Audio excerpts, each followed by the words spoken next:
Hi, everyone. Ed Bixby here from the Global Green Burial Alliance, and this is Spotlight Now. Today, I'm with Krystal Riddell of Essentials Cremation and Burial Services Incorporated. Kristen is the owner and funeral director of Essentials Cremation and Burial Services, and she proudly serves families across the Niagara region in Ontario with compassion and care. With 20 years in the profession, Krystal is a licensed funeral director, and her roots run deep, and her experience has shaped her thoughtful and personal approach to guiding families through one of life's difficult times. She currently serves as the newly appointed president of the Green Burial Society of Canada and sits on the provincial board for the Ontario Association of Cemeteries and Funeral Professionals, where she dedicates her time to help advance sustainability and best practices within the industry. Beyond her professional work, Krystal is deeply committed to her community and has supported many local initiatives. Her true passion lies in helping people in need and being part of a meaningful evolution of funeral services. So, welcome, Krystal. Thank you. Thank you, Glad to Ed. have you here.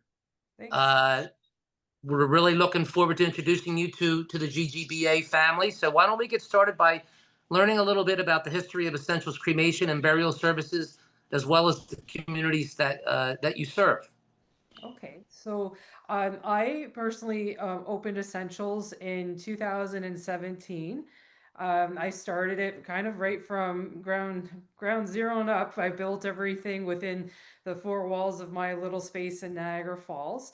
I've been a funeral director for almost, well, 18, 19 years now.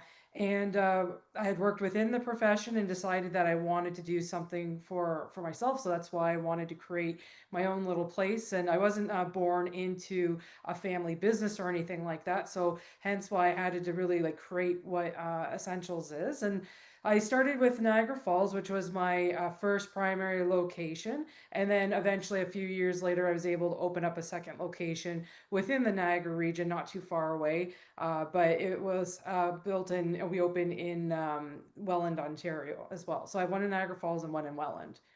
And so Essentials was open and created just to kind of be my own little funeral home, and wasn't really exactly like when I had made my plan, it wasn't made to be anything really different other than I wanted just to direct funerals and to help families. And so it was kind of through the past like 7, 8 years as we have created Essentials, we've really created our own little identity and our own little brand, and it's been really, really great to see it grow. No, absolutely. And Niagara region is that, is stunning. It's stunningly beautiful, and it's great that you're able to serve your community there. And tell us a little bit of the range of services you offer, including your eco-friendly funeral options. Yeah. So we can offer, and we do offer any, like all and any type of services that people are looking for. So anything from cremation services to green burials, regular burials, alkaline hydrolysis. We have been able to provide a numerous different dispositions for whatever people are looking for. We try very hard to help fulfill those wishes. Um, like literally like the sky's the limits, right? When someone comes in, they're asking for, something very specific. I will say, okay, how can we make this happen? How we can fulfill this wish? So I've been very open-minded, I think, with my approach. So if someone comes in and they say, I'd like to have a home funeral, I'd say, okay, how can we make this happen? How can I support you through this? So the same thing. So when people want, and predominantly we do, I mean, I think many people end up doing a lot more cremations. We do predominantly more cremation, but we have done quite a few burial services. And out of all the burial services, I think the majority of our burials have been green burials, which has been great.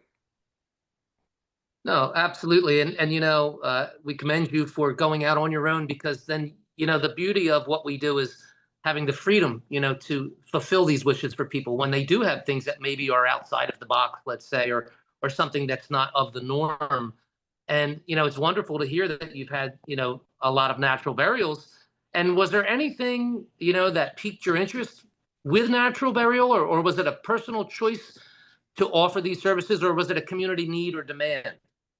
So I think it's a little bit from everything that you just mentioned. At the same time, when I opened Essentials, Niagara Falls also created Willow's Rest at our Niagara Falls Cemetery services. So the city of Niagara Falls has Fairview Cemetery, and within that cemetery, they had developed a natural burial section. and Mark Richardson, that was the manager at the time of the cemetery. I went to the like the little open house that they had, and I said to him, you know, I'm going to be opening up a little funeral establishment here in the Falls, and I'm really interested in like what you're creating here. So a little bit was a personal interest, the idea of sustainability, having something a little bit different. Um, that kind of really drew my interest in. When I actually started really wanting to offer, and really my passion grew for green burials, is I was approached by a lady that she was dying, and she was going to die by maid, and she had lived a life that was very isolated, and it was really heartbreaking, and she had sensitivities to like different chemicals and respiratory issues. And she said to me, you know, I want to, when I die, I want to be buried in like a natural, you know, green burial section at the cemetery. I've been researching about it. This is really important to me because I've lived so isolated in the past, like 4, 5, 6 years, literally within four walls. She said, this to me is going to be so freeing. And we had these conversations. And then after she did die, being able to fulfill that wish for her, and knew that like for the first time in like a decade she was able to be part of nature.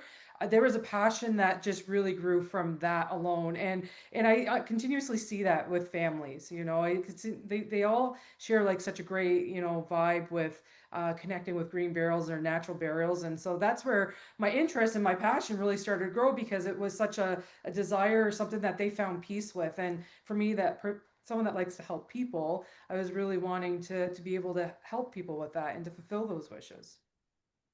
No, that's a beautiful story, and it's very similar to so many I hear. You know, that's what catches people with this. It's an intimate experience, you know, very intimate, let's say. And for you to be able to provide that to her was a special thing. So, you know, that's beautiful. And I know you mentioned Willow's Rest. Are you, you know, what is the availability of green burial space in your area or in Ontario as a whole? Like, other than Willow's Rest, are there any small, like, historic cemeteries, or is it something that people really haven't investigated yet when it comes to the cemetery space? So from my understanding of it, I mean, there's quite a few little cemeteries from here to like up towards like the Ottawa area. I find that there's probably about a handful of cemeteries that are making or having a section that is available. And it is becoming like the advocacy in Ontario, where we are, is certainly here. And cemeteries are looking into like how can we introduce this as an option. It's just I don't think it's just widely so much like advertised as much. But if you are a cemetery and you're hearing this, definitely advertise that you are making this available, because we have advocacy groups that I have been made aware of through the Green Burial Society of Canada. We have these monthly green burial cafes, and people literally from coast to coast in Canada, and like they come in groups. And the one call, we had almost 90 people on the call, and they're just like, we want green burials, we have no idea where it is around us. And it's like, well, actually I could tell you where this is in this area within this province or within Ontario. So it is certainly, there's a demand and a want for that. And I think it's just really important that it just people sort of market that, to let them know that they are authentically doing green burials. So there's been a couple of cemeteries. I find like Willow's Rest has been very proactive in being able to shine that light on the natural burial section. And of course, they're a municipal cemetery that offers like more traditional services too. But it's just also it's really great that they are putting out there what they have to offer. And many, I just think a lot there are more out there than what are actually being advertised. So No, you're absolutely right. And I mean, you know, really what I tell customers and consumers all the time is that, you know, all you have to do is ask. No funeral professional really wants to turn anyone away. And the cemetery, if it's a rural cemetery, they may not be aware and might embrace it wholeheartedly, you know, looking for the ability to help and become a little more relevant, maybe from, you know, sometimes these old historic cemeteries fall into obscurity. And a lot of times it's going to be a new life for them. And it's great that Willow's Rest is able to do that for the families as well. And currently for our consumers and providers, what does a traditional service look like now today? Let's say in Ontario, like what are people choosing now? We know cremation certainly is like you know, at the moment the largest, but is that where people are leaning, or Or are do you see people investigating more eco-friendly funeral options when they learn about them? So I think, I mean, predominantly, yes, in Ontario, like even with my business, we're with Essentials, I'm about probably 95% cremation services that are happening at Essentials. Um, People that are opting for cremation services, still when they come in and they sit and they meet with me, they still have interest in what like options are also available to make some of their purchasing or their buying choices to be a little bit more eco-friendly. So having like for us, we have a number, quite a few, probably half of our what we offer within our price list are eco-friendly merchandise pieces such as urns, things like that. When it comes time for like the caskets, the shrouds, we offer a little bit of everything to be able to fit exactly what people are looking for. So I find a big percentage of the families that we are helping are kind of leaning towards like, way we want to have my loved one cremated, but we want to go and scatter cremated remains. Many people, I think, really are drawn to being part of nature, whether it's green burial or with cremated remains.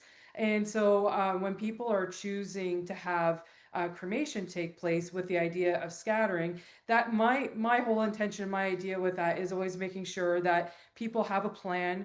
People also consider the importance of permanent placement. So whether that is in a cemetery or it's going to be at another location that they choose that is like where it's allowed to be, where scattering can take place, I always want to make sure that people are aware that, number one, it's important to have a plan, whether it's 5 years, 15 years, or 50 years, have a plan of what you're going to do with your loved one's cremated remains. But then also like have the consideration of, okay, if you are scattering, keeping in mind bylaws, like here in Ontario, you can't just go take a metal urn and bury it unless it's within a cemetery. You want to make sure that what you're going to be placing back into the earth is going to be environmentally friendly.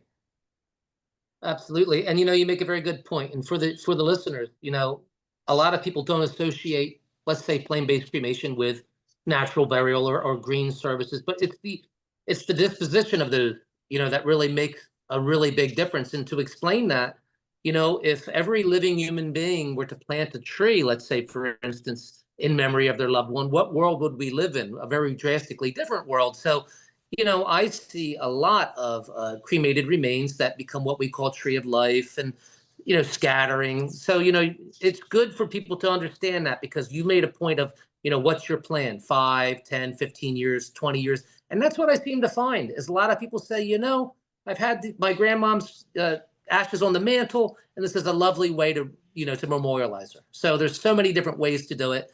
And I think it's great that the consumer can hear that and you guys can offer those options to them. And obviously, I understand in Canada, it's a country of great natural beauty. I mean, there's no doubt, and especially Niagara. It's a big, outdoors is a big part of Canadian life. And would you say that that eco-friendly funeral options align with that Canadian lifestyle, the way you see it? I think so. I think when people, uh, when you do see those that are really into like taking the activities outdoors, whether it's being on a golf course or it's, hiking or being up in like the Algonquin area or in Niagara. I mean, there's again lots of places within Niagara that we have that are beautiful.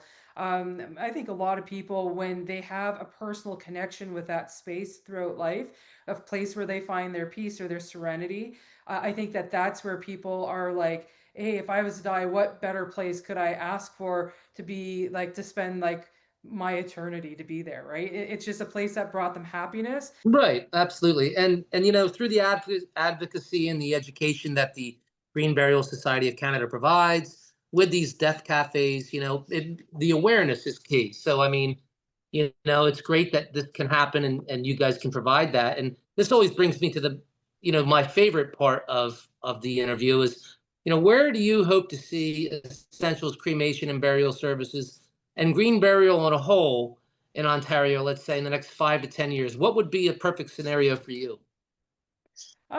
So I think the perfect scenario for me is just to continue to serve and meet the needs of the local community, depending on what, being able to be adaptable to the different changes. And in an ideal world, it's still retaining the value of working with funeral directors and having one-on-one, because I think with this new age of like with AI and technology, everybody's turning more like online and things like that. They just I my hope in for Essentials is that we can continue to build great human relationships, provide services that people are looking for, whether it is natural services or be able to just whatever they're looking for, and making sure that people still see the value of having funeral services in unique spaces. You know what I mean?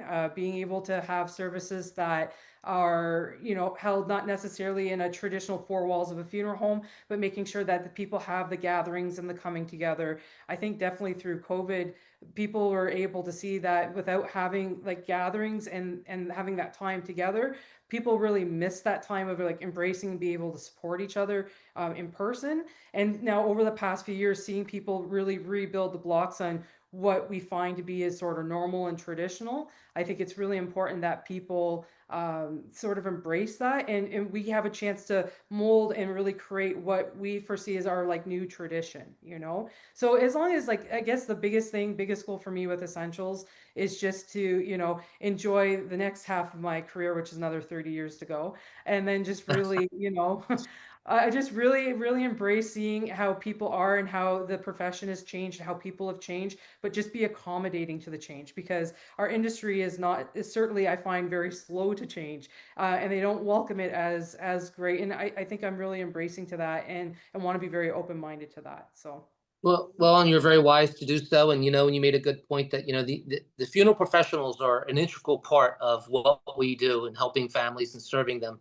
And embracing these concepts and helping the families creates a new relationship. It's a little different than the past, and having those intimate moments like you had expressed. You almost become part of the family. It's a really odd way to express it, but it really is very different. So keep up the good work. Always keep in touch. Thanks for joining us today, Krystal. Viewers can learn more by visiting essentialscbs.com. So support the Green Burial Society of Canada, and support Essentials in your community, because they're doing great work. So thanks, thank Krystal. you. Thank you so much for your time. You're very welcome. So Ed Bixby from the Global Green Burial Alliance, and see you at the next Spotlight.